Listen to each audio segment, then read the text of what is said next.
Justru ngasih kamu pingin ikhlas, gimana ceritanya? Ya terima, bismillah. Terima. Ya. Tapi alhamdulillah keluarga besar Ruqyah Aswaja banyak pasien praktisi yang luar biasa dari mereka-mereka yang curhat japri ke saya. Ada orang, karena mereka banyak melihat kami, melihat Al-Fakir ini, terutama di Amuntai kemarin itu yang saya tanyakan terakhir itu kan, setelah Raudatul Mujahidah itu si pasukan Dajjal, ada satu, pokoknya saya kalau kiai belum turun, meskipun cuma melihat atau mengarahkan kemana-kemana, kami tidak mau pulang dari sini. Akhirnya saya turun. Kemudian saya sempat tangani juga, dan sempat sedikit agak sadar waktu itu.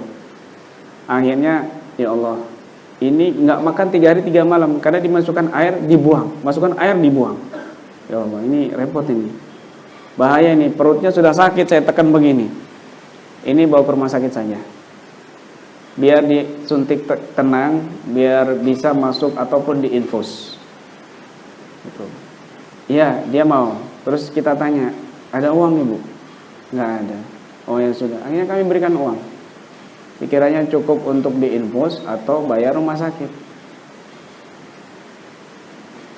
Sering kami melakukan seperti itu. Itu dicontoh sama tim-tim kami di luar sana. Setelah memberikan itu, pasien nangis dan praktisi juga nangis. Orang yang nonton ikut nangis, yang lihat, karena terharu. Ada santri ininya bolong. Ini bolong bukan rokokan dia, enggak. Akibatnya korengan itu, tapi bolong, bukan karena rokokan. Di Ruqyah itu muntah-muntah sakit. Terus dipegang sama praktisi, sakit, ada luka bolong. Ustaz, astagfirullahaladzim, bolong. Habis itu dia ngasih uang, padahal dia orang nggak punya, petani, susah, sering puasa sampai kurus. Ngasih uang 200.000. Akhirnya ditolak, kemudian malah diberikan uang. Akhirnya yang nonton itu terharu, nangis semuanya. Ketika nangis begitu, tiba-tiba si santri ini mengucap salam, Assalamualaikum. Duh, Waalaikumsalam. Saya jin yang menjaga anak ini dan saya tidak pernah masuk ke dalam tubuhnya. Tapi saya hanya ingin mengatakan terima kasih atas perbuatan kamu. Saya betul-betul kasihan sama anak ini. Kasihan anak ini sering sholat tahajud, mendoakan orang tuanya. Jarang dikirimi orang tuanya sakit-sakitan, dia tahan karena nggak mau menyusahkan orang tuanya. Dia pun dapat uang karena dia membantu-bantu orang lain, bukan karena dari orang tuanya. Dia kumpulkan 5.000. Jadi saya terharu dan saya mohon sekali anak ini dibantu. Ada kejadian yang seperti itu.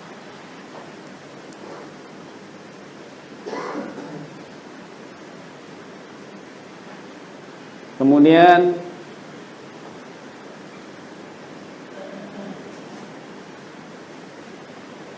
saat kondisi dia bila sudah pada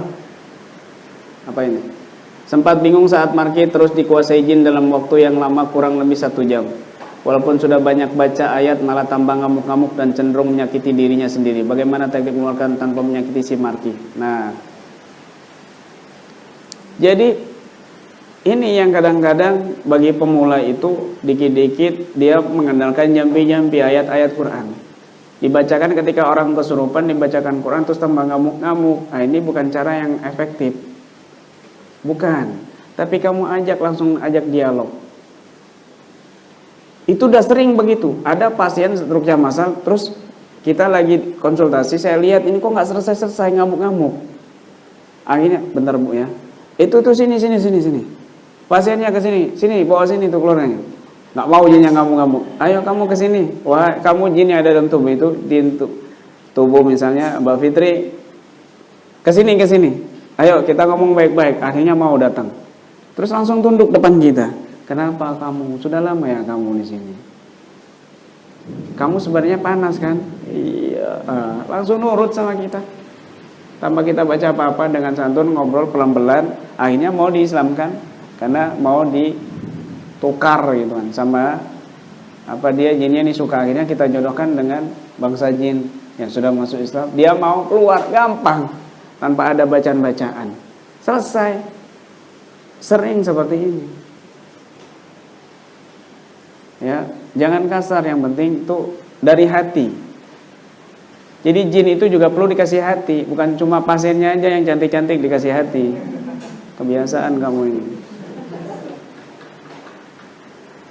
Jinnya dikasarin, pasiennya dilembutin. Dua-duanya itu makhluk.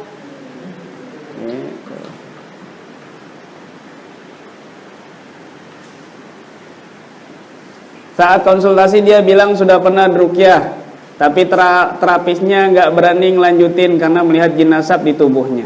Apa yang mesti kita lakukan? Saat konsultasi dia bilang sudah pernah ruqyah, tapi terapisnya nggak berani ngelanjutin karena melihat jin nasab di tubuhnya. Berarti ya terapisnya ada jinnya juga, bisa ngelihat jin. Atau mungkin dia mengira ada jin nasab. Kan minhum ini yang ditakutin tuh jin nasab.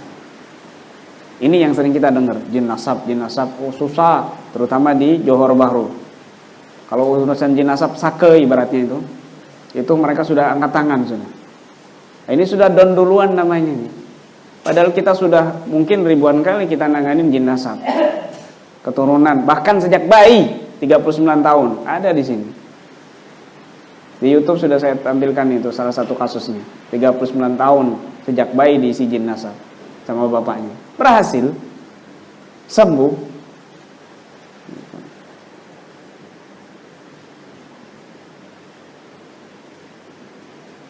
Apa ini? Kalau biasa kalau antum ketemu orang yang dulunya preman, yang punya untalan minyak yang ditelan kebal senjata dan lain-lain. Penanganan terbaik agar semua untalan minyak yang ditelan keluar semua dengan media apa? Contoh air pisang. Contoh air pisang. Maksudnya gimana?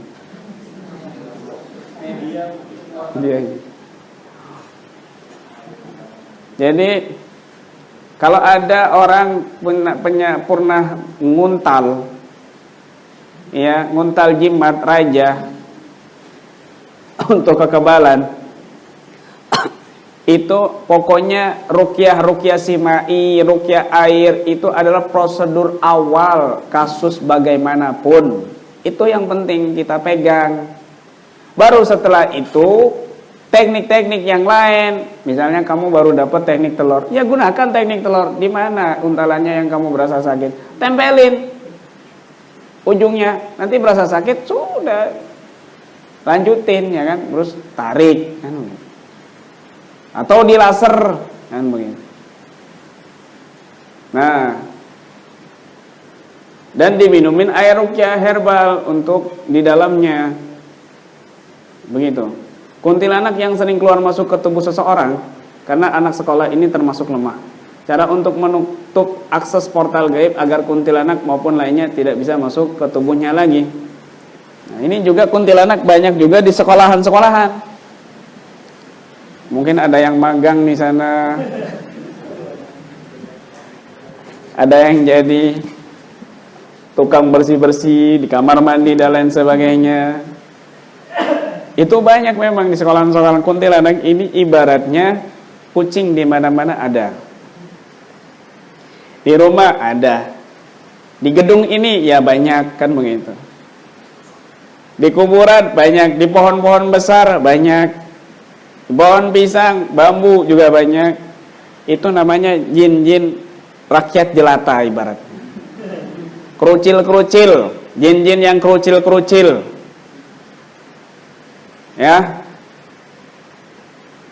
Genderuwo, pocongan, kuntilanak, tuyul, dan jin-jin yang berjubah hitam. Bukan gamis hitam terus cadaran, bukan.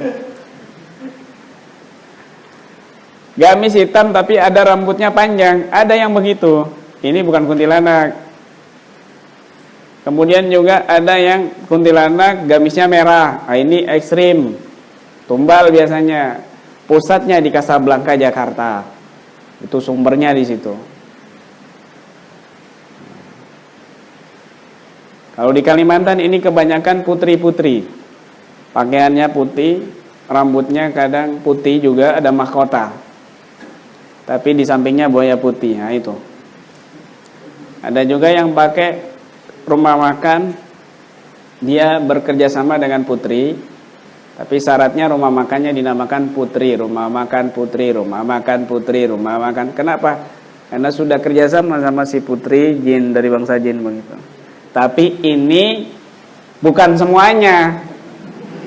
Tidak semuanya rumah makan putri, wah dihindari. Jangan. Saya pernah menemukan kasus begitu. Begitu kasusnya. Dan kebanyakan memang si putri ini yang menguasai buaya putih di seluruh Kalimantan. Ya Allah.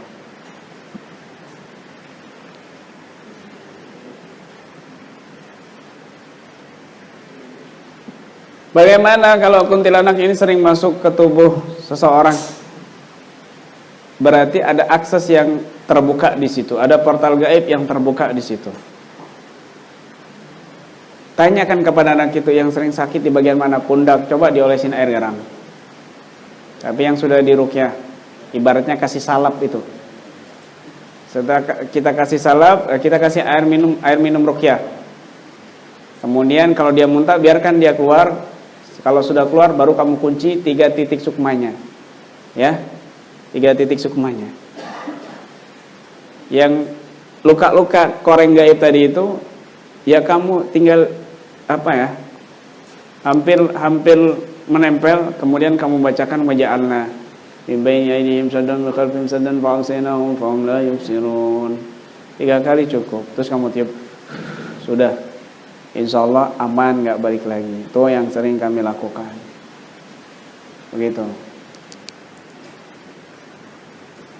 Jin penghalang pengunci jodoh, penghalang jodoh. Sudah sering dibawa orang tuanya ke orang pintar supaya sembuh. Di salah satu yang pernah ditanya, seperti foto gadis ini disimpan di dalam peti dan ditanam agar gak bisa kawin. Padahal orangnya cantik tapi tidak kawin-kawin sampai sekarang. Apa yang mesti kita lakukan untuk membantunya? Ya kawin sama dia. Selesai kan? Selesai masalahnya kan? Kan kada kawin-kawin. Kawin sama dia selesai. Kalau kamu jomblo. Kalau kamu sudah nikah, ya serahin ke Dedi, ke Rahman, ke yang lainnya. Dari tadi husuk Dedi ini. Begitu. Kena AC tidur ya.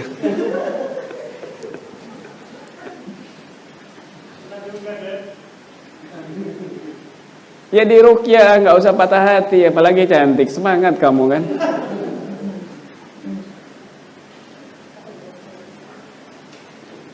Terkadang kita menemukan kasus Marki yang dulunya belajar tenaga dalam dan sebagainya, yang muncul jin-jin kesatria yang memang suka bertarung atau berantem. Bagaimana teknik ayat untuk membentengi diri kita agar tidak terkena serangan gaib ataupun serangan fisik? Dengarkan baik-baik. Kalau ada jin yang seperti ini, terus kamu tendang, seolah-olah kamu beradu, ayo keluarkan semua tenaga kamu, ilmu kamu. Kamu begini aja dia sudah nggak. Kamu berdiri dengan pasang kuda-kuda, dia sudah nggak bisa mukul kamu. Nggak bisa. Kamu sambil baca-baca Quran, lemah dia langsung turun, jatuh lemah. Baru kamu tekan pondaknya supaya keluar. Tapi si pasien sebelumnya, kalau dia memang datang dalam kondisi sadar, belum kesurupan, maka pasien harus dinasehati supaya ikhlaskan dulu keluar semuanya. Jangan disayang-sayangin supaya nggak sulit keluarnya, begitu. Itu yang terpenting, ya. Kemudian diputus hubungannya dengan pemutus doa-doa pemutus ikrar perjanjian. Ada keluarga kami juga punya anak 4, semuanya kena stroke. Bapaknya juga sangat emosian waktu masih hidup. Sekarang anaknya juga tinggal 1 orang saja lagi. bapaknya, anaknya, yang ketiga orang meninggal semua, kira-kira ada kemungkinan punya wasi yang dituahkan, memingit kita mau membantu orangnya nggak mau, apalagi terkendala jarak keluarganya di Samarinda. Yang ditanyakan apa ini? Ya sudah, kalau nggak bisa terkendala ya doakan aja sembuh. Mau gimana lagi? Kamu mau meraga sukma ke sana?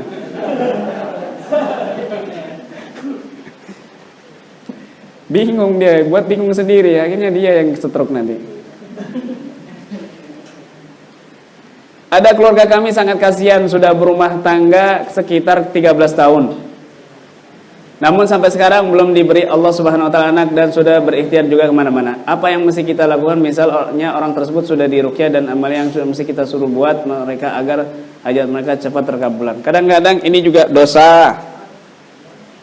Makanya Allah nyatakan dalam Al-Qur'an, "Astaghfiru innahu kana ghaffara yursilis samaa 'alaikum midrara wa yumditkum bi amwalin wa banin wa ja'alakum jannatin wa ja'alakum anharo." Allah sudah nyatakan, ayo perbanyak istighfar.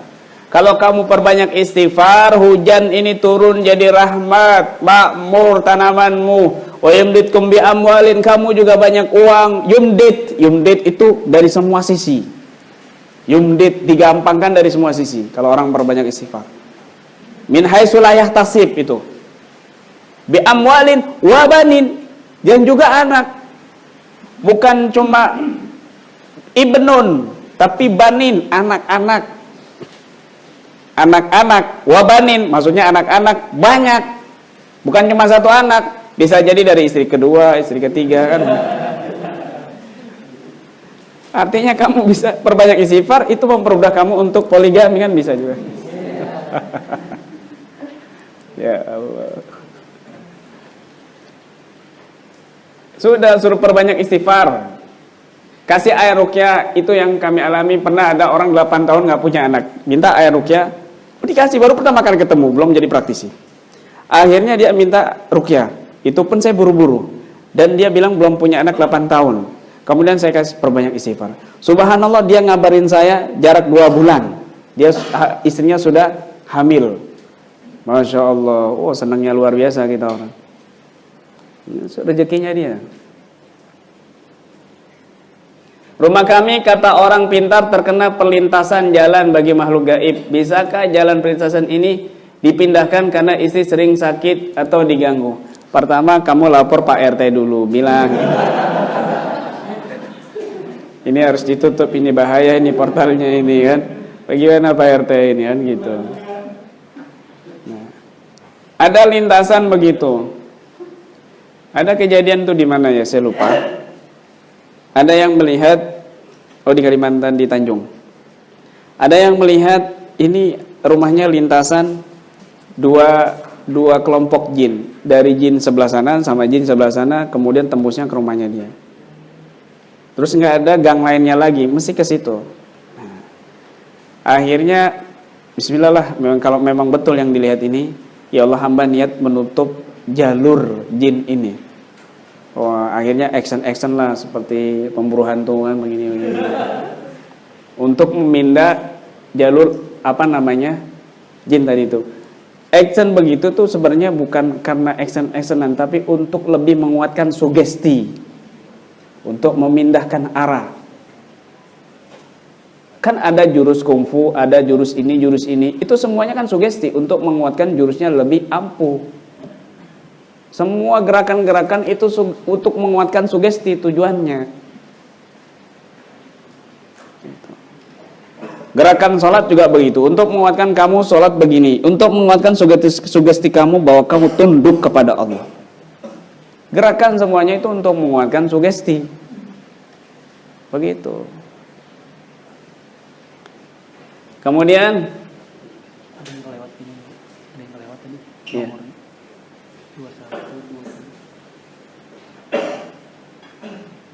Ini istilah singgugut. Istilah singgugut, rasa nyeri saat haid bagi kaum Hawa, apakah hal tersebut juga disebut dengan gangguan makhluk lain? Orang yang terkena penyakit dadakan seperti ini perlu penanganan secepatnya.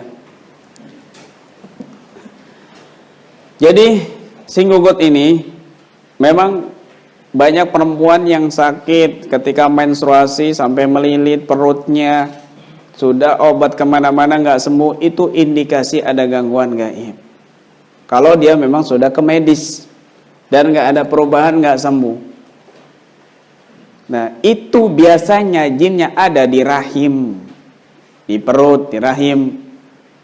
Biasanya itu kasus jin yang suka sama dia, berarti dia sudah pernah berhubungan sama jin, ada di rahim jinnya. Di situ kamu bisa meruqyah dia dengan cara simai bacaan, kemudian dia suruh megang perutnya. Dia sendiri langsung pegang perutnya dan bacakan ayat-ayat ruqyah. Ayat-ayat ruqyah diulang-ulang, bisa jadi itu sihir, bisa jadi itu tumbal, bisa jadi itu jin suka. Bacakan sudah ayat-ayatnya, kemudian didorong. Biasanya kalau mau didorong atau ditekan mungkin dia sudah langsung kesurupan, nggak kuat. Nah, di sini kita perlu bantuan keluarganya untuk menekan perutnya atau ulu hatinya atau di bagian pusernya untuk ditekan, kemudian didorong ke atas. Nah, itu langsung keluar nanti banyak itu. Biasanya langsung ada sedikit darah karena mungkin sudah lama. Nah, seperti itu.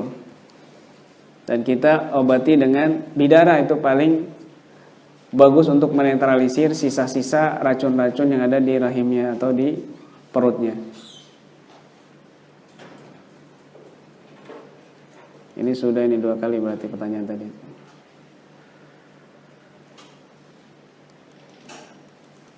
Oh, ini ada yang double pertanyaannya tuh. Ada yang double juga. Ada yang kelewat dari 21.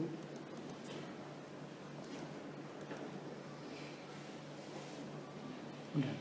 Sudah. 21, 22. Itu udah. Ada keluarga kami sangat kasihan, sudah berumah tangga sekitar 13 tahun namun sampai sekarang belum diberi Allah anak. Sudah ini sudah. Sudah. Sudah. Nah, 23. Ini sudah tadi, ini double ini. Oh, sudah. 24 berarti. Sudah tadi, nggak ada antum tadi. Oh, gitu. Di dalam buku video-video penanganan Kiai Imron yang saya lihat di YouTube, ada kiai memakai tasbih dan surban yang dipakaikan kepada pasien yang sedang kesurupan dan reaksinya seakan-akan si jinnya itu kayak ditindih dengan sesuatu yang berat setelah dikalungkan berupa tasbih atau sorban lidah. Pertanyaan, bisakah kiai mengajarkan kami teknik seperti itu? Dan apakah bisa pakai benda-benda selain tasbih dan sorban? Kamu ini pingin sakti, praktis. Jadi begini, itu tanpa saya ajarkan kepean itu, semua orang bisa. Semua orang itu bisa. Benda-benda seperti punyanya orang-orang soleh, serban, tasbih, tongkat, ya. Ditaruh misalnya, kemudian orang soleh itu meninggal, diletakkan, ditaruh di pojok rumah misalnya tongkatnya, itu kalau sampai 2 tahun, setahun atau 2 tahun nggak diambil, nggak dipindahkan, gaib itu tongkatnya, gaib itu tasbihnya, gaib itu sorbannya, sudah masuk ke dunia gaib dan hanya orang-orang tertentu yang bisa melihatnya. Oh, ada serban di situ, oh ada tongkat di situ, oh ada tasbih di situ, dan hanya orang-orang tertentu juga yang bisa menzahirkannya. Gitu. Itu begitu, mesti ada yang jaga, masuk ke alam gaib, dijaga. Sama seperti tongkatnya Nabi Musa, masuk ke alam gaib, dijaga. Tongkatnya Nabi Musa kan masih ada. Wa min ayati mulkihi ayati yang mutabutu fihi sakinatum min rabbikum wa baqiyatum mimma taraka alu Musa wa alu Harun tahmiluhul malaika. Itu tabut yang dibuat oleh Bani Israel, peti panjang itu salah satu adru fi dira'in, 3 dira, 2 dira panjang lebarnya. Isinya itu tongkat Nabi Musa pakaian Nabi Musa, gamis dan potongan Taurat. Dan itu dibuat jimat oleh Bani Israel sehingga menang peperangan-peperangan. Ketika Raja Jalut ingin jadi raja, Allah turunkan tabut itu di hadapannya sebagai bukti kalau dia itu raja. Waktu itu Nabi Syam'un, Nabi setelah Nabi Musa. Tahmiluhul malaikat, betul-betul dibawa malaikat, dilihat itu oleh orang-orang banyak. Kemudian terbengkalai, setelah itu akhirnya dibawa lagi, digaibkan lagi. Dan di dalam kitab tafsir Al-Qutubi akan turun nanti itu tabut kembali ketika inda nuzuli Isa alaihissalam, ketika turunnya Nabi Isa dan melawan Dajjal. Artinya apa? Allah nyatakan di situ fihi sakinatum mir rabbikum. Di dalam tabut itu ada ketenangan dari Tuhanmu. Ini adalah dalil bahwa peninggalan orang-orang soleh itu enggak sembarangan, diperhatikan oleh Islam. Serbannya, gamisnya, tongkatnya, ini serban bawa ya, pegang. Ada pasien misalnya, ini serban, pegang, taruh di sini. Sakinatum mir rabbikum, seolah-olah gurunya ada. Kenapa serbannya ada di situ? Seolah-olah gurunya ada. Kenapa? Tongkatnya ada di situ sehingga dia menabatkan ketenangan. Wibawa gurunya ada di situ. Fi sakinatum mir rabbikum, enggak sembarangan. Begitu. Tasbih yang kamu lakukan sering kamu buat zikir, sorban dan lain sebagainya. Apalagi rotibul haddad kamu letakkan di depan, di samping dan sebagainya, maka itu akan mengandung dan itu akan berfungsi ketika kamu menghadapi pernah kan? Pernah lihat kan waktu di Pondok Yasin, waktu kesurupan yang ilmu kebal itu? Ada yang ingat? Ada yang ingat? Santri-santri kan banyak yang ngeroyok itu. Kewalahan semua kan? Ingat ya? Nah, kemudian saya bilang, minggir-minggir, lepas, biar dia nyerang saya. Kemudian dia lari, nyerang saya, jatuh kan? Lalu saya paranin, mana ini keluarganya? Kemudian perempuan datang. Kenapa ini? Ini dia punya kebal, ya pingin dibuang ilmu kebalnya. Kasihan istrinya jadi pelampiasan. Ingat waktu itu saya kasih tasbih saya dibuang. Kemudian di situ ada kardus air mineral, dibawa ke kantor ya.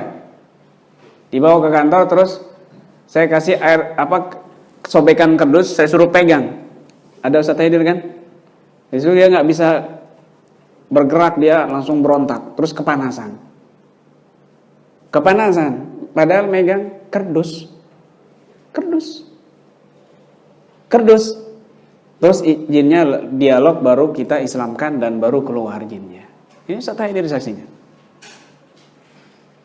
Waktu itu pakai kardus, bukan tasbih lagi, bukan serban lagi, kardus air mineral. Ayo, pengen juga bisa kok. Jadi apa yang ada di misalnya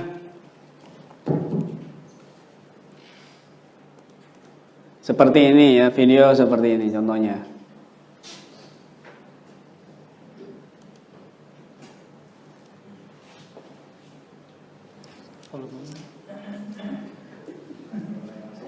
Hah? Mungkin pakai ini aja. Bentar.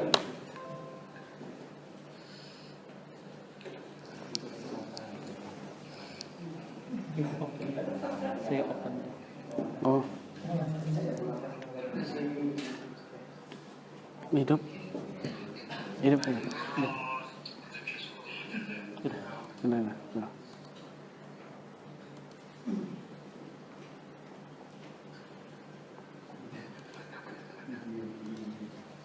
Nyambung.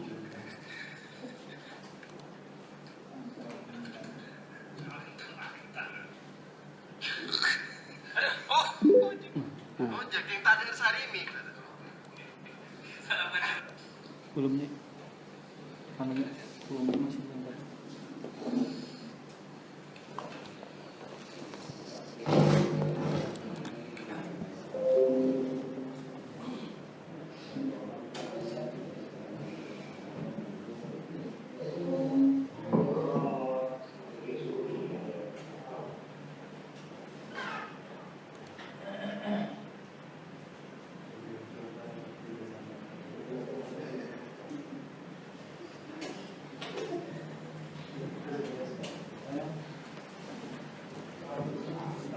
Nggak bisa ngangkat tongkat.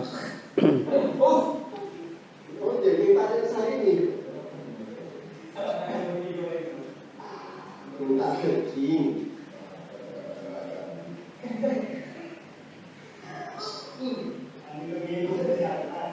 Kalau boleh singkat. Boleh singkat.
Nah, orang yang dua karakter ini, yang ada khodamnya, ya, ada khodamnya, ada jinnya.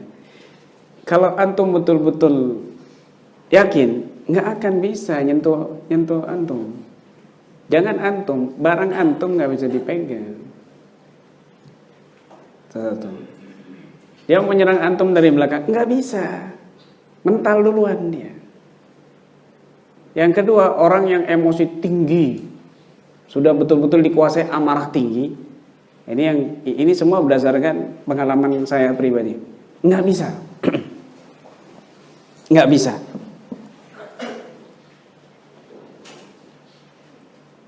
Faktanya begitu. Ini memang apa ibaratnya ya, setrum ibaratnya dari guru-guru kita itu yang mendapatkan setrum langsung sampai ke PLN-nya gitu, ke Rasulullahnya, bersambung sanadnya. Ini kekuatan gitu. Kemarin malah di rantau di Ustadz Alamsa waktu saya menjelaskan zaman sekarang ini zaman orang-orang yang sudah lepas dari colokan-colokan listrik. Saya mau menyinggung masalah setrum dan listrik. Dari sekring, saya waktu itu nyebut sekring. Tiba-tiba waktu saya begini nunjuk begini, itu sekring ada di belakang. Itu cetak, bunyi keras suaranya. Itu kalau mungkin copot biasa kan nggak bunyi, paling begitu jatuh. Ini jatuh keras. Pas pembahasan masalah setrum, pas pembahasan masalah listrik, pas kami menunjuk ke arah situ. Karena yang ngerekam ini amatiran, jadi nggak tanggap. Matanya sendiri yang bingung dia. Kameranya tetap. Orang mah kameranya begini sekalian. Kepalanya yang bingung sendiri nyari-nyari. Kameranya tetap. Kan orang penasaran juga pingin lihat. Gitu. Belum ada yang ahli tim saya. Masa kiainya sendiri yang ngerekam? Kan lucu.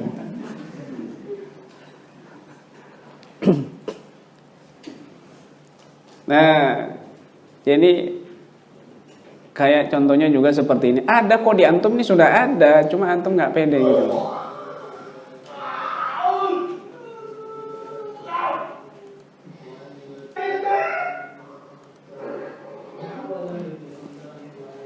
Nah kayak gini saya lepas, ini kan dia nggak ngelihat saya melepas tapi berbarengan jatuhnya, seolah-olah memang terlepas.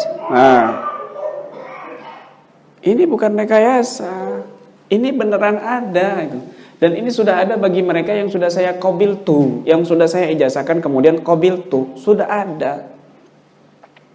Tinggal diolah, tinggal di begini, ini yang paling utama, yang paling kami anjurkan.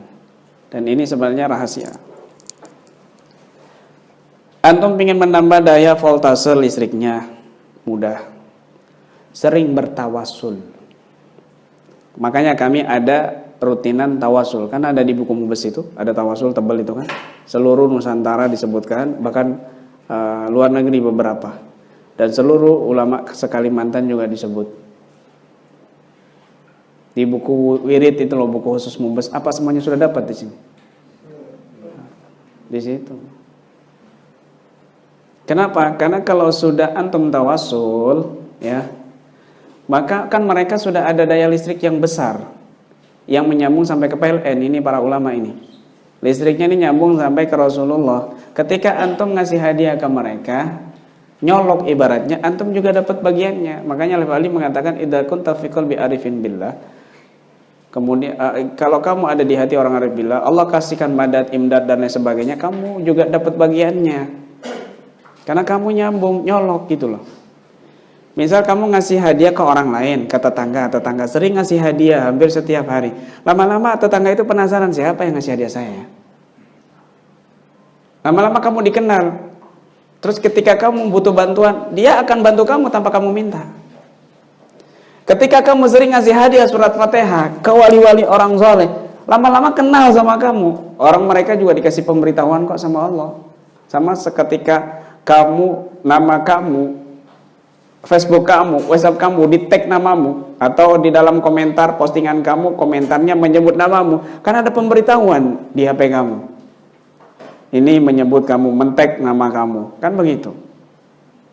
Demikian juga ketika kita men-tag nama orang-orang soleh, menyebut nama orang-orang soleh, kemudian umpannya, hadiahnya adalah surat Fatihah. Dukun aja loh bisa. Apalagi pengen, dukun lo bisa. Umpannya pakai menyan, pakai kembang, terus dipanggil-panggil itu jin, datang jin. Datang jin. Itu hal yang, apalagi yang seperti ini positif. Lebih cepat pemberitahuannya. Begitu. Malah ketika kamu baca Fatihah, belum baca Fatihah selesai, mereka sudah tahu duluan. Ada yang mau tawasul kepada kami, ada yang mau tawasul kepada, ada yang begitu mereka malah. Sebelum dikasih pemberitahuan sudah tahu duluan. Oh ini, ya, tawasul. Makanya sering praktisi-praktisi itu luar biasa penanganan full sampai terakhir tawasulan. Selesai jam 3 pagi. Tidur habis subuh cuma berapa 1 jam karena dia harus nganterin anak. Kadang ada yang nggak tidur. Ngojek langsung ngojek online. Subhanallah langsung ngomongnya, kok saya aneh ya di badan ini. Saya biasa capek, pegel. Kok ini nggak pegel? Dan hampir semua waktu kami di Jakarta juga begitu. Loyal to Setrum itu langsung mereka itu kerjanya enak, nyaman, tubuhnya seger, nggak merasakan apa-apa. Kenapa? Karena itu stamina. Jadi tawasul ini untuk stamina, kekuatan. Makanya kamu itu praktisi harus sering baca tawasul untuk stamina, untuk kekuatan. Itu yang penting. Karena kamu mendapat kekuatan dari mereka juga yang Allah kasih kekuatan. Nyambung, ini namanya robitoh. Ini namanya robitoh. Dan dikir-dikir yang dari mereka diamalkan, sama kamu seperti mereka, mirip begitu. Hampir mirip kamu jadinya. Coba lihat tuh kardus. Kardus ini kan bisa dibuat bungkus makanan, bisa diinjek-injek kotoran, bersihin bekasnya hujan, kotor dan lain sebagainya. Tapi kalau nempel di Al-Quran, itu kardus. Nggak boleh kamu megang kardus itu kecuali dalam keadaan suci berwudu.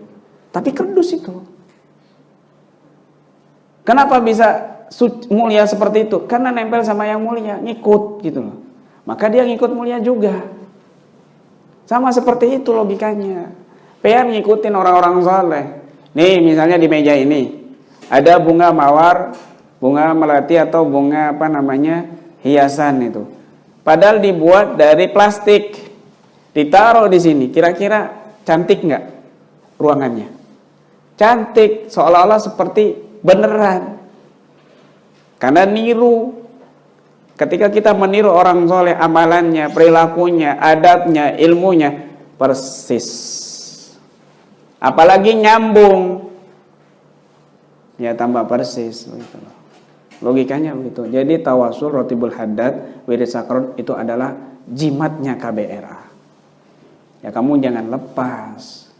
Minimal al-fatihah hadrat Rasulullah Muhammad Rasulullah sumailu abai wa ikhwanihi minal abdi muslimin salawatullah wa salamu alaihi min jumlatul matim sahabati wa tabi'in wa tabi'in lahum bi ihsanin ila midin sumailu ahli Rasulullah juma'in khususan san muhajir Allah bin Isa sin Rasulul azam al-faqih muqaddam Muhammad bin Ali Ba'alawi wa usuli wa fuli sumailu Syekh Bakar bin Salim wa Akhi bin Salim sumailu Abu Bakar bin Abdullah al-Idrus bin Abdullah bin Abu Bakar al-Idrus wa ibnihi Abu Bakar bin Abdullah al-Idrus al-Adni summa ila Rahab Ali bin Muhammad al-Habsi wa summa ila sedikit singkat, nggak disebutkan semuanya, paling sekitar 20 atau 50 cukup.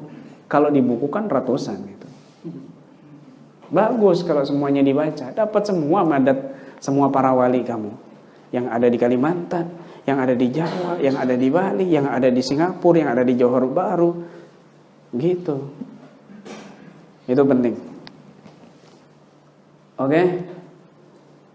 Apa dicukupkan sampai sini pertanyaannya? Tinggal dikit ya. Kita loncat-loncat aja, nggak semuanya ya. Oh ini sudah tinggal dikit ini.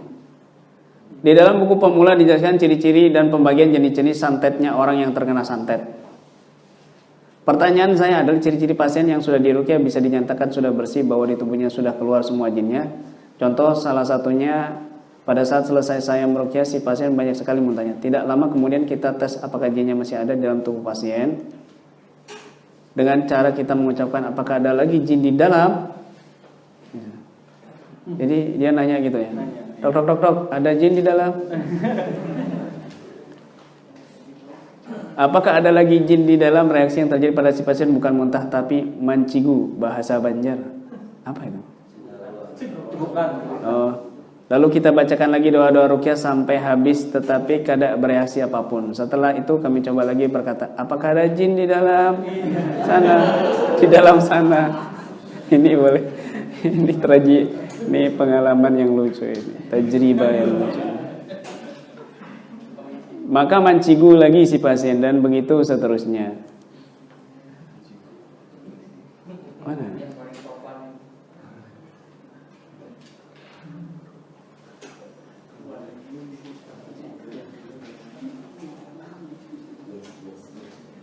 Dan begitu saja jika ditanya tetapi dibacakan doa-doa ruqyah kada berpengaruh, apakah itu sudah dinyatakan bersih atau masih ada? Kalau masih ada jinnya bagaimana cara untuk mengeluarkan karena dibacakan doa ruqyah kada berpengaruh? Kalau sendawa itu ada dua. Sendawa yang memang bermula pecahan-pecahan talinya, baru dibilang sendawa benar. Mau keluar berarti. Sendawa yang tali-talinya baru putus, buhul-buhulnya. Talinya putus, sendawa dia, tapi jinnya masih ada. Kalau pengen berak ya kan kentut dulu yang keluar. Ibaratnya begitu. Ibaratnya begitu. Taeknya belum keluar. Ibaratnya begitu. Kemudian ada juga yang sudah keluar semua taeknya, tinggal aura-aura negatifnya. Itu jinnya sudah keluar, sisa-sisanya aja. Nah, jadi ada dua sendawa itu. Ada yang ini belum pernah diruqyah. Nah, biasanya ini jinnya ekstrim ini, bentar lagi keluarnya besar teleknya kan gitu. Karena sudah ngumpul lama, kan begitu. Giliran keluar lemes dia langsung. Sama seperti telek sudah.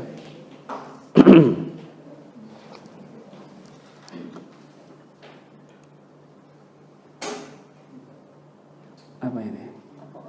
Apakah ada cara mendinding, membentengi si pasien dengan menggunakan media air untuk diminum dan apa bacaannya? Bagus pertanyaannya. Bisa juga wirid sakron dibacakan di air kemudian diminumkan, tapi juga jangan lepas untuk dibacakan secara apa yang sudah ada, karena wirid sakron itu untuk qiraah, lil qiraah. Wirid sakron itu lil qiraah, bukan lil surbi, lil ma. Tapi untuk bacaan. Atau bacakan ayat-ayat Quran dengan niat membentengi juga bisa kok, tergantung niatnya. Cara supaya jin tidak bisa masuk ke tubuh pasien lagi sudah kita jelaskan tadi ya, zahir batin, mental dan psikisnya, dan juga spiritual dikuatkan. Di saat kita menghafal ayat-ayat ruqyah dan kemudian dengan lantang kemudian kita ucap seperti mengeluarkan jin-jin yang ada di tubuh orang, tiba-tiba kita juga muntah.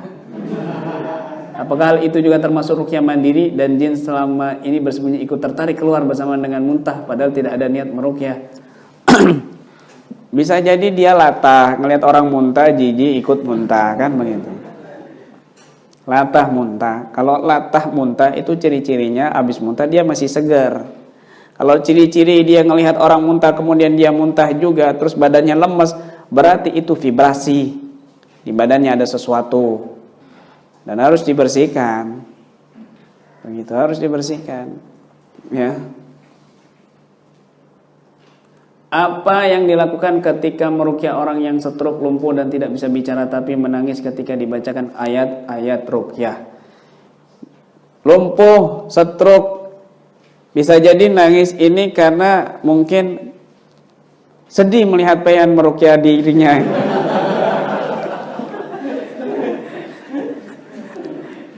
Kenapa? Masih muda ya kan, lucu, ganteng.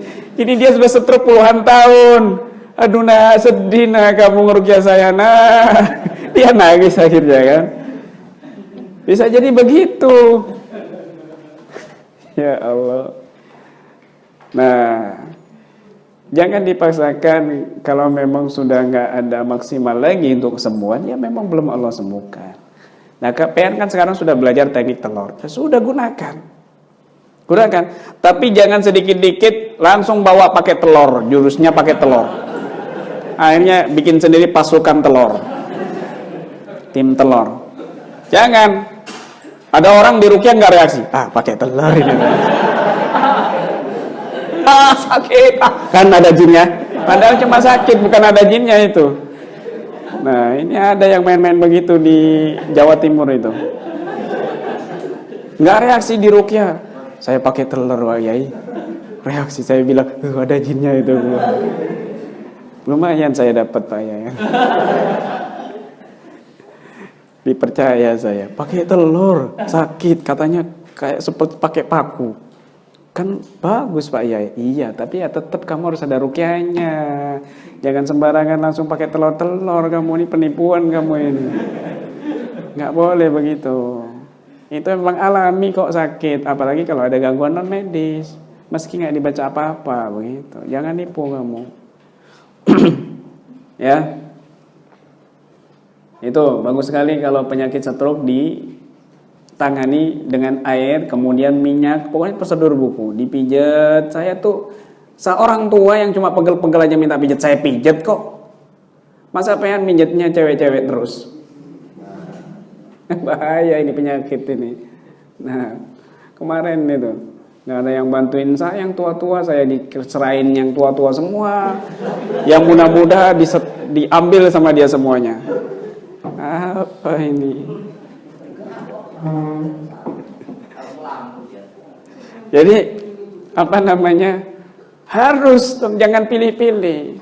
Yang tua kamu layanin seperti ibu kamu. Jangan yang muda semangat, yang tua udah sembuh, udah pulang. Layanin, pijet, begitu. Capek sudah dirimu. Begitu. Tapi kalau kamu sering begitu, kamu pijat orang nggak capek. Kenapa? Seperti tubuh kamu seger lagi habis pijat orang, keluar keringatnya, begitu. Nah, maka apa namanya? Dipijat, kemudian setelah itu baru terakhir pakai telur. Pengen capek ya tinggal bikin telur dadar, selesai makan kenyang, tidur, kan begitu. Alhamdulillah ya Allah. Sudah tidak ada pertanyaan lagi? Tidak ada pertanyaan? Mau ada yang ditanyakan atau yang mau diusulkan? Ya. Kalau kita memberi air ruqyah kepada orang yang non-muslim itu ada efeknya nggak? Mau muslim, mau tidak muslim tetap ngefek kok. kita sering meruqyah non muslim. Dan tim-tim juga sudah banyak yang sering meruqyah non muslim, ngefek. Ngefek betul. Dan sekarang sedang nanya-nanya tentang Islam. Sama tim-tim Jember, tim Jawa Timur itu Bondowoso, Masya Allah. Ada lagi pertanyaan? Ya. Ada sama sudah Ustaz. Apa? Ada dulu cerita masalah yang jin umur sebian itu Ustaz. Itu bagaimana Ustaz? Umur sebian. Yes. Nisa Sibian. Umur Sibian apa Nisa Sibian?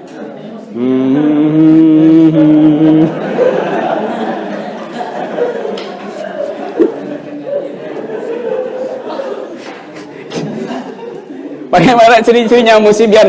Kalau di ruqyah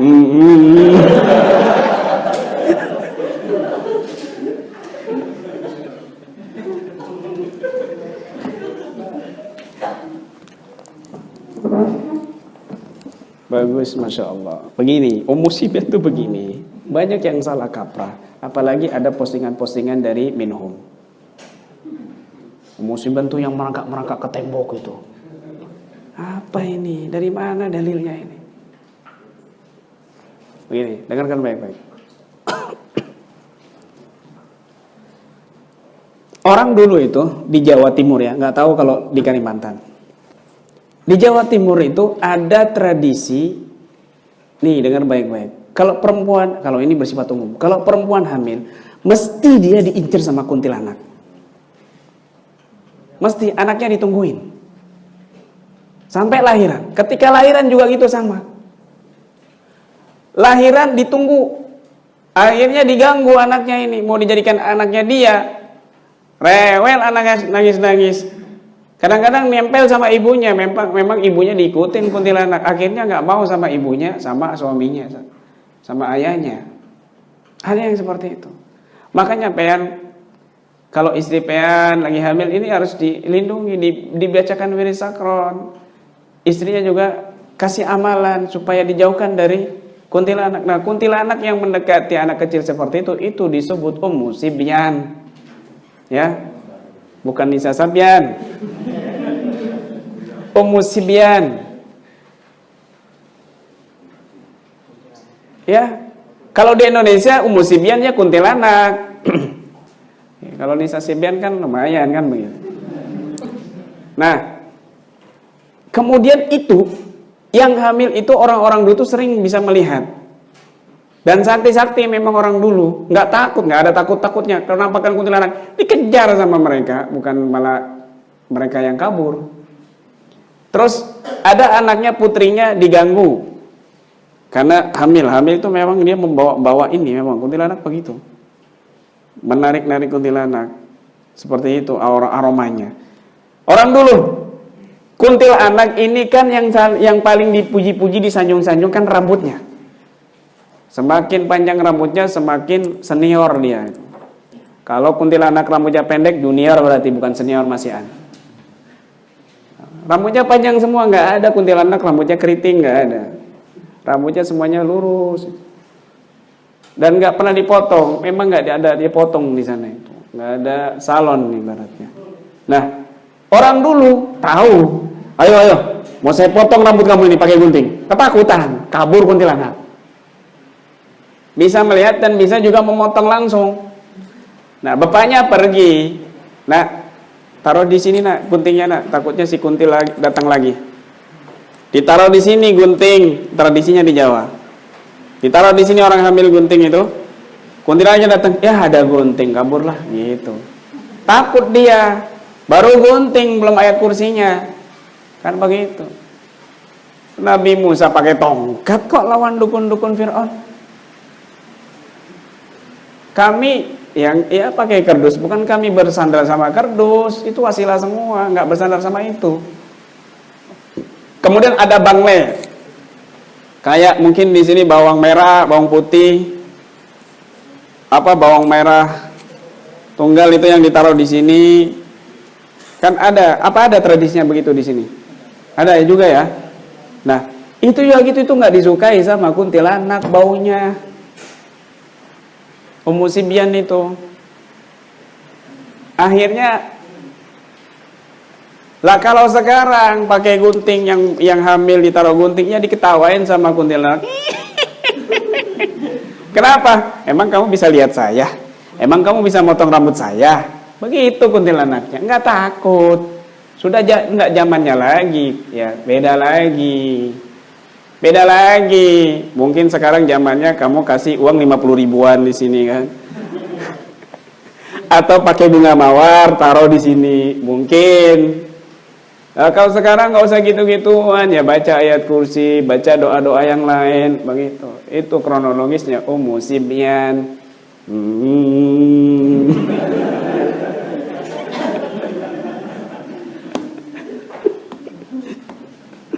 Ada lagi yang mau bertanya? Ya. Ulun pernah menangani kasus kesurupan. Ya. Kesurupannya ini kesurupan massal. Mm-mm. Setelah satu pasien ditangani, pindah lagi jinnya ke tempat yang lain. Jadi banyak sehingga membuat kita sendiri kewalahan gimana efektifnya. Nah, kesurupan massal gimana? Nah, kalau kesurupan massal satu, jangan dicampur dengan siswa-siswi atau santri-santri yang nggak kesurupan. Jangan. Dan ditangani secara khusus di satu ruangan. Di situ ada yang ngawasin juga dari teman-temannya atau ustadzah-ustadzahnya yang memang kuat, mentalnya kuat, bukan lemah. Ustadzahnya yang misalnya satu ruangan di sini yang kesurupan 10 orang misalnya kan. Ada yang namanya terus kita tangani. Sama teman-teman satu persatu ditangani. Ayo kamu ini dari mana? Gini begini, pelan-pelan sabar gitu kan. Ayo masuk Islam, kalau enggak kamu saya bakar dengan ayat Quran. Kalau dia kesurupan perdana, ya, kesurupan pertama kali itu sebenarnya mudah. Tinggal diteken di sini terus tarik dari ubun-ubunnya, seolah-olah narik ini kamu tekan begini seperti tenaga dalam, tekan terus kamu lepas, ibaratnya menariknya itu lepas. Pss, itu langsung keluar dia. Bukan narik rambutnya. Ada yang begitu saya lihat, tarik rambutnya. Apa ini ya, kasihan. Sakit. Sama ketika kita megang di sini nih, mencengkram ini di pundak begini untuk membuang energi jahat dari sebelah kanan dari sebelah kiri. Zep. Tekan agak lama terus tariknya itu lepas. Zep. Bukan narik, ya sakit ototnya. Begitu. Itu keluar semuanya, yang dari kanan, yang dari kiri juga begitu keluar. Itu gampang kalau perdana. Kalau yang lama kasusnya memang sudah punya kasus sebelumnya, tumbal atau sihir, ini perlu penanganan khusus, ditanyai seperti prosedur sebelumnya. Terus setelah itu kamu bentengi sukmanya di sini, terus suruh pindah ruangan, disuruh keluar. Kemudian yang satu lagi gitu. Jangan kamu ada ke orang kesurupan langsung kamu bacakan ayat kursi, kumpul semuanya. Allahu la ilaha illahu al-hayyul qayyum. Tambah panas teriak-teriak. Malah yang kedengaran teriakan ini nanti juga ikut kesurupan yang lainnya yang mendengar. Kenapa? Karena suasana mencekam. Kalau suasana mencekam, itu pori-pori terbuka, merinding barat itu. Pori-pori itu bulu kuduknya berdiri. Ketika saat itu portal mulai bisa terbuka pelan-pelan dan akhirnya kesurupan. Makanya kalau suasana mencekam itu gampang kesurupan. Kenapa? Pada saat itu sensitif, portal kebuka, mudah terbuka. Didahului dengan pori-pori atau bulu kuduk yang berdiri. Tapi kalau kondisinya itu happy, ketawa, itu nutup. Mana ada orang ketawa merinding. Kan enggak ada, merinding saya, ketawa dia. Enggak, berarti gila kan orangnya. Bukan. Ada lagi pertanyaan? Kalau yang kemarin saya mengeluarkan yang dipijat di jari kaki itu, katanya sakit orangnya. Bagaimana misalnya mengeluarkan jin dengan cara memijat ibu jarinya atau jempolnya? Itu memang yang sakit bukan jinnya, tapi juga pasiennya juga sakit. Sama. Dan itu memang cara-cara yang sudah didahului oleh mereka. Nah, kita punya cara sendiri. Ya kadang keluar, ya kadang enggak. Begitu, sama aja kok. Mending cara santun, cara baik. Kalau sekiranya tidak sakit fisiknya, nggak ada masalah ditekan. Misalnya di pundak ditekan, gitu. Pokoknya mijit jangan terlalu dirawat rentan-rentan yang sangat sakit, jangan. Dicekek lehernya, keluar, ya mati orangnya, ruhnya yang keluar nanti. Kan begitu, bukan jinnya saruhnya yang keluar. Nah ini bahaya. Jadi perlu perhatikan juga tempat-tempat yang sekiranya itu rentan sakit. Jangan main kasar, ya. Jangan pakai kayu bidara, terus kayu bidaranya ujungnya lincip. Waduh, ini sakitnya akhirnya di setengah-setengah jari itu berbulan-bulan jadi luka koreng itu, biru semuanya badannya. Ini mereka ini yang kita jumpai kasus-kasus pasien-pasiennya. Jangan seperti itu. Ada lagi pertanyaan? Yang depan dulu nih, Ustaz Muhammad. Ada adegan di dalam video yang sampean kirim ke WA. Ada satu orang berbaju putih, biar putih, lalu ada yang rompi, kemudian berikutnya ada satu orang lagi di belakang. Dia yang baju putih ini gini-gini, lalu yang baju rompi ini jatuh. Ini peristiwa kejadian apa nih? Yang mana ya? Kok saya lupa ya? Perhatikan beliau berarti, Insyaallah Sidin. Oh, iya. Ini jadi maksudnya ini. Ini aktornya masih ada di belakang itu.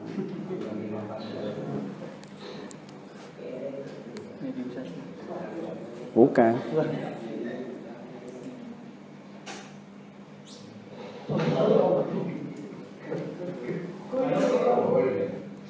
Ini sama seperti tadi itu, tongkat nggak bisa diangkat. Orangnya ada ya?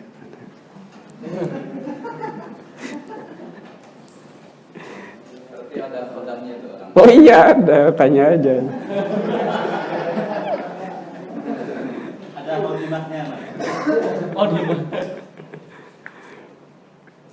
Ya Allah karim. Jadi ilmu saya nih Pak, ada memang apa ya? La ilaha illallah Muhammad Rasulullah. Kalau orang ada hodamnya, deket saya ini dia ngefek, lemas badannya, lemas banget badannya, nggak enak. Kadang megang badan saya kayak seperti kesetrum dia, oh kok badannya ada aliran listrik, Pak Yai. Kadang panas, kadang panas. Berarti negatif dia di badannya. Orang yang seperti ini, kalau pengen fokuskan dia untuk, misalnya ini pegang tasbih saya, ayo angkat kalau kamu bisa, sudah dia semakin tertantang untuk mengangkat tasbih itu, nggak bisa. Gitu, itu alami. Sunatullah begitu. Mau dipraktekkan? Ya Allah.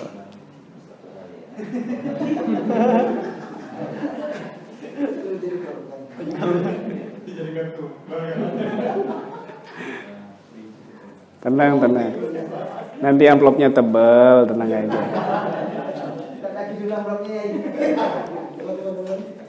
Tenang aja, sudah disiapkan tiketnya. Aduh. Insya Allah mudah dipahami kok itu. Ya. Ada lagi pertanyaan tadi? Apa Pak? Kenapa? Yang mengatasi anak-anak yang lambat berbicara. Usianya kan sudah usia bicara tapi dia Kalau anak ini masih 2 tahun, 3 tahun, 4 tahun, kemudian kita sudah ruqyah masih belum ada perubahan, tunggu sampai 5 tahun lebih. Anak saya itu, Zaki, itu juga lambat ngomongnya. Pikirannya juga lambat. Saya tunggu sampai 5 tahun. Normal juga. Malah memiliki kelebihan orang-orang yang seperti itu. Tuh. Ada lagi pertanyaan? Yang lain? Ya, ini dulu. Tentang masalah teknik Laser.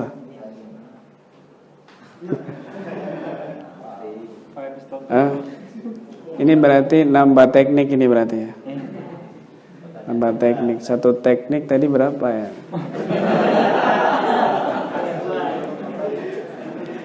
Ya sudah, saya lagi baik hati ini.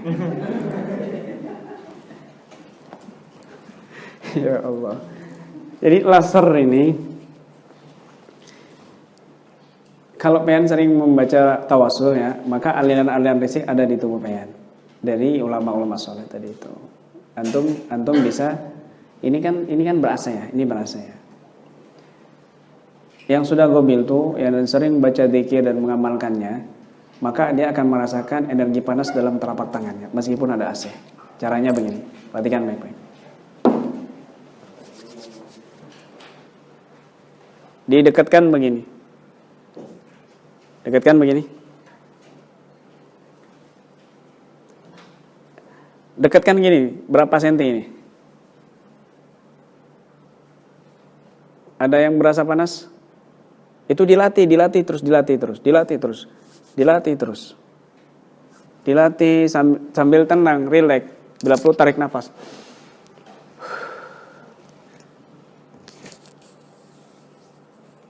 Oke, saya ginikan saja.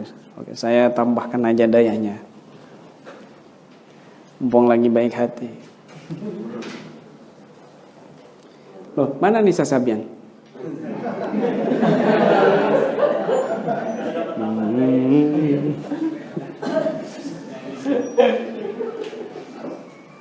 Nanti kasihan nggak dapat dia.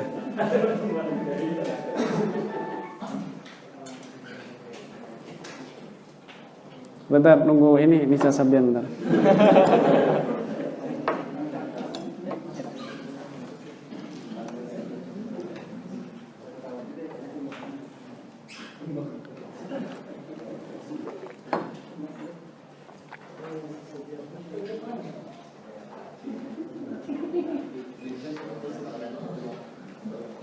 Lihat takutnya berak lah Pak nanti.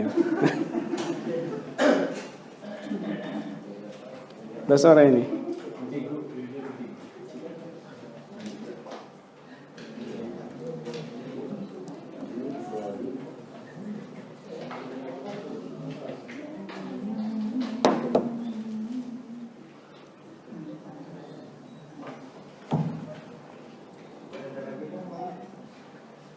Mana dia? Ngambek apa gimana orangnya tadi? Pulang ya. Hah?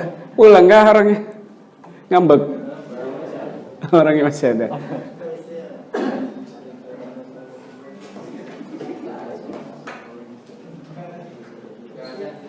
Hah? Nggak ada? Oh, ngambek dia man. Sudahlah. Mungkin sholat ya? Iya sudah. Masya Allah orangnya. Ya Allah. Oke.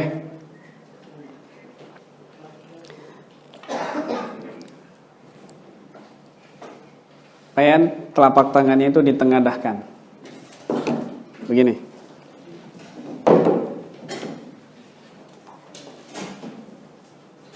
Tuh udah biar dapat juga.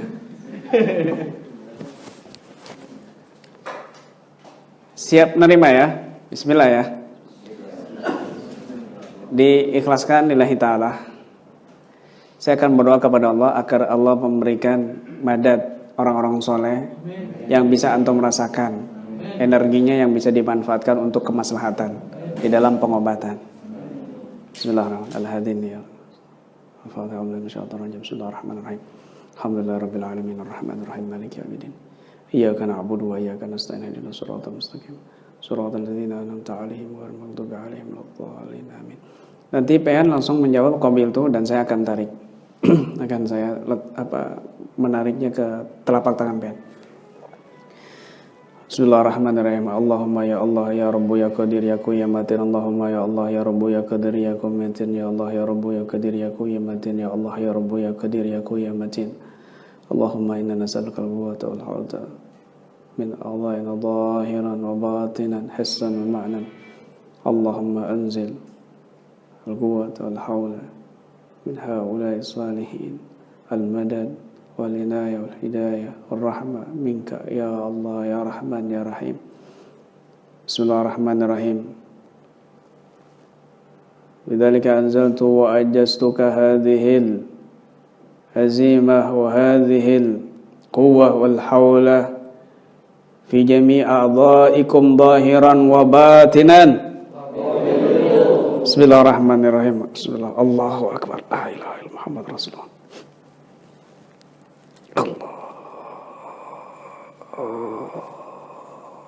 Allahu akbar.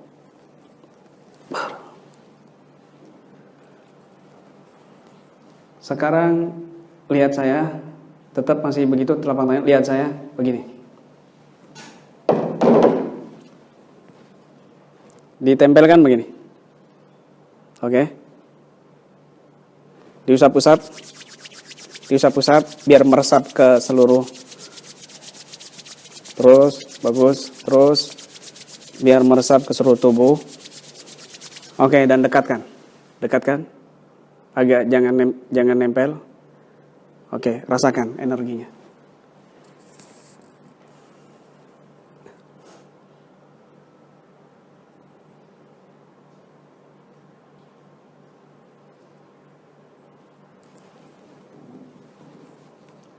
Sudah ada yang merasakan?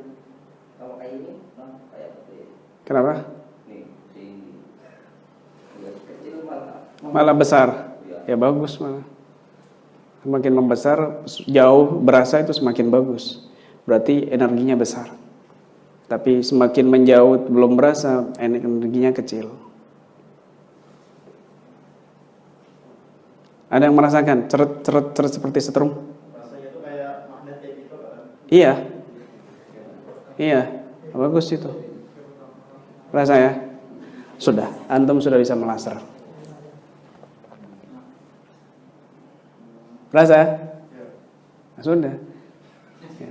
Sudah punya energi sudah.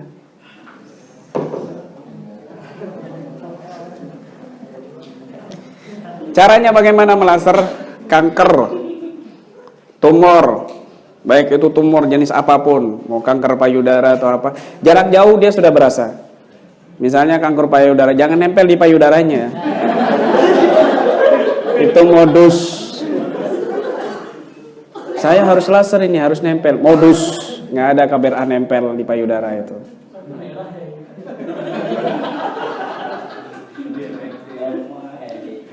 Jarak jauh, setengah meter sudah bisa berasa orangnya. Apa yang dibaca? Kamu baca doa-doa ruqyah tapi perbanyak doa bismillah walhamdulillah wal khairu wasyarru bimasyiatillah. Itu di Ratibul Haddad ada. Terus begitu kamu latih begitu. Pengen mengeluarkan energinya dari celah-celah juga sama begitu.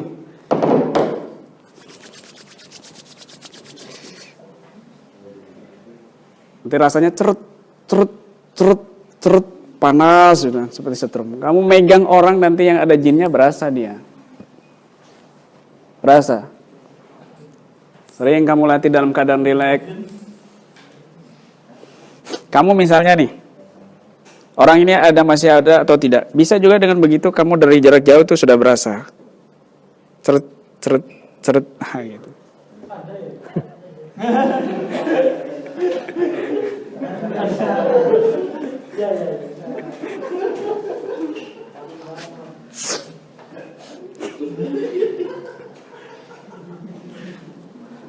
Bagus pertanyaan kamu, dapat ilmu baru mereka ini. Kalau nggak ada yang tanya, nggak dapat ilmunya. Rezeki 100.000. Masya Allah.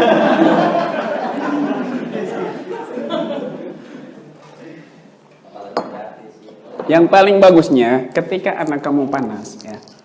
Ini sudah dipraktekkan banyak praktisi kita dan berhasil. Ketika anak kamu panas, nah, kamu bisa dengan cara begitu. Kamu olah dulu energi panasnya kamu di tubuh kamu itu. Kamu baca-baca Quran, ayat-ayat ruqyah, baru kemudian kamu taruh di ubun-ubunnya kepala anak kamu. Kamu rasakan cer gitu. Nah, Langsung kamu tarik, ya narukuni berdau salaman ala Ibrahim, ya narukuni berdau. Ini berasa nih. Set, terus kamu buang. Udah, ketarik itu panasnya. Adem malah kamu. Kok nggak dicas ini? Hah? Ini laptopnya kok nggak dicas? Lowbat.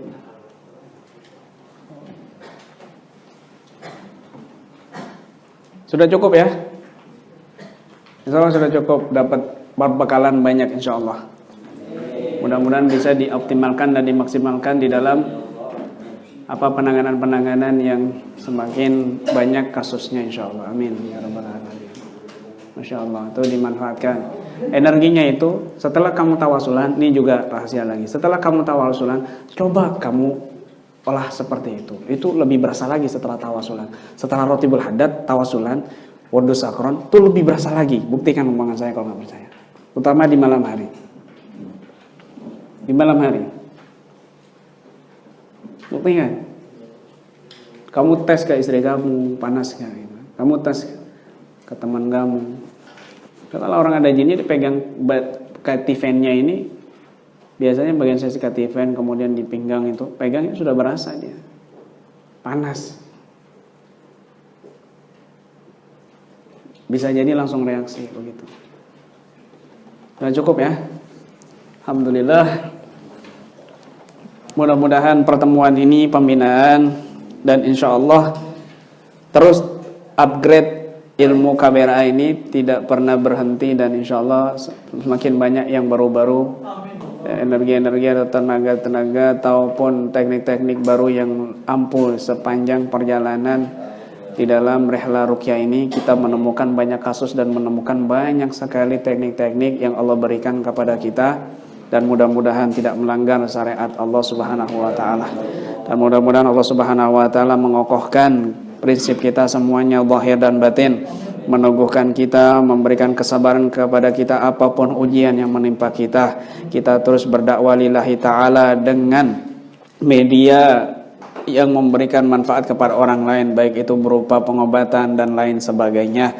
Dan mudah-mudahan Allah jadikan kita orang yang diberkati, orang yang diridhoi dunia dan akhirat. Allahumma jal jam'ana hadza jam'an marhuma wa tafarruqana min ba'dihi tafarruqan ma'suma wa la taj'al fina wa la ma'ana syakiyan wa la mahruman bi rahmatika ya arhamar rahimin ya arhamar rahimin. Allahumma antal alimu bidunubina faghfirha wa antal alim bi uyubina fasurha wa antal alim bi qulubina fatahhirha wa antal alim bi hajatina faqdiha. Allahumma ighfirna wa auladana wa ahlana wa man awsana bidu'a wa ashabana ruqya min syarri sahirin wa kahinin wa ainin wa zalimin wa khainin wa jarisuin wa kulli dhi syarrin zahirin wa batinin innaka ala kulli syai'in qadir. Rabbana la tuzigh qulubana ba'da idh hadaytana wa hab lana min ladunka rahmah innaka antal wahhab. Allahumma inna na'udzubika min adzabil qabr wa min adzabil nar wa min fitnatil mahya wal mamat wa min fitnatil masiihid dajjal. Rabbana ighfir lana wa liwalidina warhamhuma kama rabbawna shighara. Rabbana atina fid dunya hasanah wa fil akhirati hasanah wa qina adzaban nar wa qina adzaban nar wa qina adzaban nar wa sallallahu ala sayidina Muhammadin wa ala alihi wa sahbihi wa sallam. Subhana rabbika rabbil izzati amma yasifun wa salamun alal mursalin walhamdulillahi rabbil alamin. Bisirril Fatihah. A'udzu billahi minasyaitonir rajim. Bismillahirrahmanirrahim. Alhamdulillahi rabbil alamin arrahmanir rahim maliki yaumiddin. Iyyaka na'budu wa iyyaka nasta'in ihdinas siratal mustaqim siratal ladzina an'amta 'alaihim ghairil maghdubi 'alaihim. Demikian yang bisa saya sampaikan, kurang dan lebihnya saya mohon maaf. Wabillahi taufiq wal hidayah wa ridha wa inayah wal afu minkum ila liqa. Assalamualaikum warahmatullahi wabarakatuh.